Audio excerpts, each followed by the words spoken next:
Live from downtown Detroit, home of WDIV and Click on Detroit, Local 4 News at 6 starts now. A local woman demanding answers about her mother's death from the mental health facility she had just been admitted to.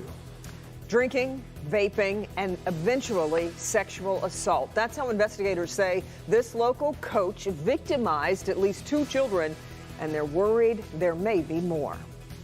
The claims against that baseball coach have the Livingston County Sheriff's Office asking parents to have a difficult discussion with their children.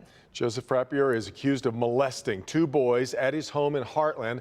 That's where we find our Rod Maloney with the disturbing details of the case. Rod? In the springtime, parents will line up so that they can sign their children up to play baseball, to learn the game, to learn sportsmanship, teamwork, character, and the like.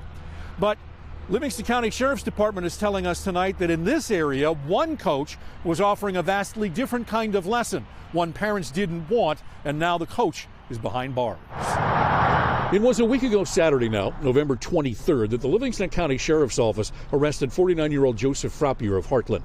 They say that he'd been a youth baseball coach and abused that relationship with at least 2 of his young male players by having them go to his Heartland home for alcohol, to vape, and have sex.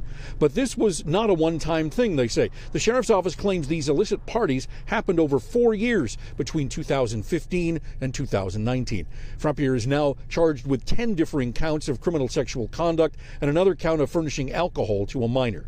Frappier's social media page says that he's an out-of-work IT specialist. He claims to have previously worked for a major Metro Detroit auto supplier and before that working as a sales engineer. Last week he went before a judge where a not guilty plea was entered on his behalf, and he's still behind bars tonight in the Livingston County Jail, unable to make a cash surety bond set at $500,000. The Sheriff's Office tonight is deeply concerned that these 2 boys were not the only victims. They ask any parent with any suspicion at all about whether their children may have attended these parties, they should call the Livingston County Sheriff's Office immediately. Now, the Livingston County Sheriff's Office put this information out first thing this morning, and there was supposed to be a probable cause hearing for him in court today, but that ended up getting adjourned. That's going to be held on December 12th. Back to you. Well, Rod, what about the team, or I guess the teams the man coached? Did we heard from the league? Yeah. Well, I called the league, the president of the local league. She did not know anything about this until I called her. And there's been a mad scramble to figure out, because it's a volunteer organization, where things stand right now. But she has been told by the Sheriff's Department, it's an ongoing investigation, that anything they say, they want to run through the Sheriff's Department first. So at this point, they have not told us anything about what they're telling the parents. Yeah. All right, Rod. Meanwhile, a Macomb County high school coach is fired after administrators uncover his text messages with a student. Dave Willman is accused of sending sexual text messages to a 9th grade student he coached. The Macomb County Sheriff's Office says the student attends one of the county's junior high schools that sends students to Eisenhower High. Now the Sheriff's Office is investigating and says Willman is thus far cooperating with the investigation.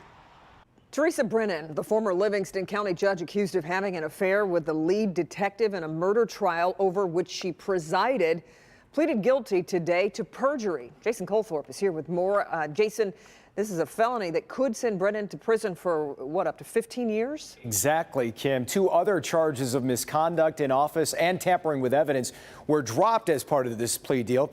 All of it ends a 17-month ordeal that saw her kicked off the bench and into the defendant's chair. Teresa Brennan's problems began in 2013 during the murder trial of Jerome Kowalski, who was charged with killing his brother and sister-in-law. Brennan admitted to being friends with the lead detective in the case, MSP Sergeant Sean Furlong, but she didn't disclose it.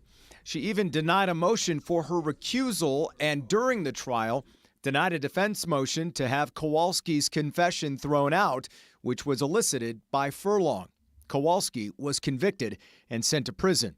In 2017, during a deposition in her divorce, it was learned Brennan's friendship with Furlong became an affair. And after a formal complaint by the Judicial Tenure Commission, a judge decided that romance was ongoing during the trial. In June of this year, the Michigan Supreme Court removed Brennan from the bench, citing 8 instances of misconduct. Kowalski's conviction was also vacated. During that 2017 divorce deposition, Brennan was also asked about directing her staff to research how to delete information from her phone. She said she was joking. In her admission of guilt today, she clarified she was not joking. The new trial for Kowalski is expected to start January 13th. Brennan will be sentenced 4 days later. Devin. Jason, now to the newest developments in the case of a man accused of opening fire on 2 Detroit police officers, killing Officer Rasheed McClain. Juwan Parks is facing a long list of charges, including one of first-degree murder. Victor Williams is live with today's decision from the Wayne County prosecutor. Victor? Yes, these are 16 major charges to be exact, and it's something that the Detroit police chief believes is at least a good start. We're happy that multiple charges have been filed against this very dangerous suspect. Juwan Parks is now facing over a dozen serious charges surrounding the November 21st death of Officer Rasheed McClain. There's still a lot of investigative work that is continuing, but we are pleased that this suspect has been charged. Parks, however, isn't the only one under fire in this incident. Police Chief James Craig says Sergeant Ronald Kidd was suspended with pay after being accused of failing to aid officers who were having a firefight with the suspect the night Officer McClain was killed. He will stay on suspension with pay until we complete this matter. We believe that the misconduct is serious enough that could warrant a dismissal, but I'm also sensitive to due process. We still have to do an investigation. In the meantime, the chief says he will move forward with the internal disciplinary process. We've had a preliminary conversation with a member of the Wayne County Prosecutor's Office on the possibility of filing a misdemeanor charge. That's still highly probable. And at this point, it's unclear how long this investigation will last. However, we, of course, will keep you guys updated. Reporting live out here, Victor Williams, Local 4. Sure will. All right, Victor. Kim. A local family is demanding answers from a local hospital after they say their loved one allegedly died at that facility in just 24 hours. Trinity Tyus says her mother, Mary Cole, was admitted to Stonecrest Mental Facility in Detroit November 25th without her approval, and she never made it out. Larry Spruill joins us live from Stonecrest facility. And Larry, Trinity tells you she was denied access to her mother. Kimberly, she tells me she tried to see her mother several times here at this hospital. She called several times. She even stopped by but was denied access. Now she's trying to figure out what happened to her mother inside Stonecrest. Okay, my mom has a schizophrenia disorder. She was fine. She was on medication. She was a working woman, and she didn't let that stop her. Trinity Tyus tells me that's the very thing she admired most about her mother, Mary Cole.